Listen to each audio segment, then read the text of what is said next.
ഒരു സൂത്രം കാണിച്ചു തരട്ടാ. ഈ ചേമ്പല് വെള്ളം ഒഴിക്കാവേ. നോക്കിക്കോളണേ, ഒരു സൂത്രം നോക്കിക്കോളണേ.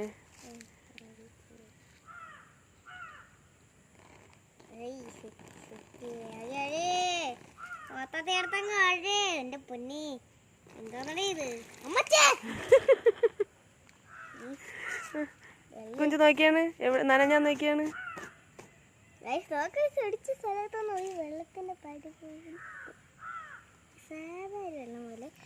ഇതിലിങ്ങനെയല്ലേ ഇരിക്കണ. അപ്പൊ നമുക്ക് സാധാ ടെസ്റ്റ് ചെയ്തോക്കാം. നമുക്ക് ഇതിൽ ചെയ്തോക്കെ എങ്ങനെയാ പോന്നെ. നനഞ്ഞ കുഞ്ചൂസേ? നനഞ്ഞു ഗൈസ്. അപ്പൊ ചേമ്പൽ മാത്രം നനയാതുള്ളൂ അല്ലേ? കൊള്ളാല്ലേ? സൂപ്പർ അല്ലേ? മഴയത്തൊന്നും കുടയില്ലെങ്കിൽ ബെസ്റ്റ് സാധനമാണ് ഇതിന്റെ ചേമ്പല. മഴയത്ത് കുടയൊന്നും ഇല്ലെങ്കിൽ നമുക്ക് പിടിച്ച് പോകാൻ പറ്റണ ഒരു പ്രത്യേക തലയില വലിപ്പമുണ്ട്. നമുക്ക് തലയൊക്കെ നനയത് പൊട്ടെന്ന് പോകാൻ പറ്റുന്ന കിട്ടില്ല ഇലയാണ് നമ്മൾ ഇത്. സൂപ്പർ അല്ലേ ഗൈസ്?